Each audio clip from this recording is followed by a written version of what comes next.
Aujourd'hui, nouvelle vidéo où on va complètement pleurer toutes les larmes de notre corps. Je vais vous parler de théories sombres sur certains dessins animés. Donc voilà, préparez les mouchoirs et c'est parti. Garfield. On connaît tous ce chat orange qui adore manger et qu'on adore aussi, mais malheureusement, la théorie serait que Garfield a été abandonné par John. Tout simplement. Je ne peux pas l'accepter, Et du coup, tout ce qu'on voit dans le dessin animé, c'est une hallucination de Garfield qui est en train de mourir de faim dans la rue. C'est horrible. Ça expliquerait pourquoi on peut le voir manger une quantité énorme de nourriture sans jamais être rassasié. Il y a même un épisode spécial Halloween qui fait référence à cette théorie. On voit Garfield trouver sa maison complètement vide avec les volets fermés et l'herbe qui pousse dehors. Voilà une première théorie tout simplement horrible. Je vais aller manger des lasagnes pour oublier tout ça, ouais. Les Razmoquettes. La petite mélodie du générique des Razmoquettes.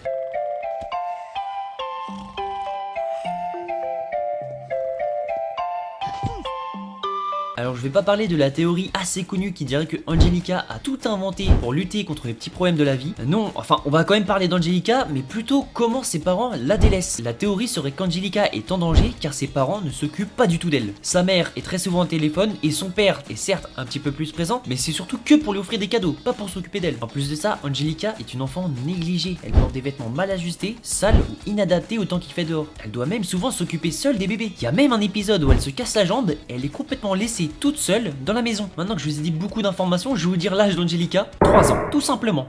Donc je pense qu'on va tranquillement appeler les services sociaux, hein. Il y a quelque chose à faire là, hein. Inspecteur Gadget. Un générique qui rentre bien en tête, hein. Et là qui va là. Et là ça va pas. Dans ce dessin animé, on ne voit jamais la tête du méchant, Dr Gang. Enfin, le méchant... Pas si sûr que ça, car oui, la théorie voudrait que le réel inspecteur Gadget soit Dr Gang. Je sais que là c'est pas clair du tout dit comme ça, je vais vous expliquer. En fait, avant, le Dr Gang, c'était lui l'inspecteur Gadget, mais il serait censé être mort dans une explosion. Mais sa nièce Sophie, pour lui rendre hommage, a donc créé ce robot mécanique, qui est l'inspecteur Gadget qu'on connaît. Sauf que le Dr Gang, qui n'est finalement pas mort, et qui est du coup finalement le vrai inspecteur Gadget, oui je sais, c'est un petit peu le bordel, on s'y retrouve quand même, voudrait détruire ce robot, sans faire de mal à Sophie bien sûr. C'est pour ça que dans le dessin animé, on ne voit jamais son visage. Bon, je vous avoue que c'est un petit peu le bordel, c'est un petit peu chelou, mais c'est possible, c'est possible. La Patte Patrouille.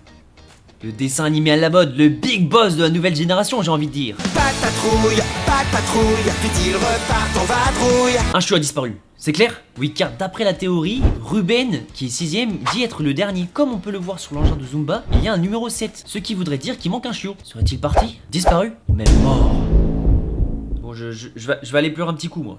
Bob l'éponge. Alors il y a plusieurs théories sur Bob l'éponge, j'en avais même déjà parlé dans cette vidéo, mais là, c'en est une autre. La théorie serait que c'est un dessin animé qui fait beaucoup d'allusions au cul. What? Déjà, Bob l'éponge, c'est une éponge, et une éponge, ça peut être utilisé comme un moyen de contraception. Il adore chasser des méduses qui représenteraient du coup des spermatozoïdes. En anglais, le nom de Monsieur Krabs est le nom d'une petite maladie sexuellement transmissible, et Bikini Bottom veut dire la petite culotte. Voilà, c'est peut-être un petit peu tiré par les cheveux, mais il y a quand même beaucoup de preuves, hein. Scooby-Doo. Pour Scooby-Doo et sa bande, la théorie voudrait que ça se passe en pleine crise économique. Tous les endroits du dessin animé sont des endroits délabrés ou abandonnés, et cela expliquerait aussi pourquoi ce sont des ados qui traversent tout le pays pour enquêter et capturer des méchants, car la police n'a même plus le temps et les moyens de s'en occuper, et du coup ils viennent juste récupérer les méchants après que nos héros ont fait tout le travail. C'est un peu glauque quand même, hein. J'espère juste que les crocs Scooby sont pas trop chers avec la crise. Notez sur 10 en commentaire mon imitation de Scooby-Doo. Sammy, des crocs Scooby. Voilà, c'est la fin de cette vidéo, merci infiniment de m'avoir suivi. Moi je vais aller pleurer un bon coup dans mon lit, 3 jours de dépression. La Patte Patrouille ça passe pas la Patte Patrouille. On n'oublie pas le petit like, le petit commentaire. Merci infiniment à tous ceux qui s'abonnent, merci encore. Aimez-vous avant les autres parce que vous êtes plus important qu'eux. Et si ça leur pose un problème, c'est pas votre problème. On n'abandonne jamais. Merci.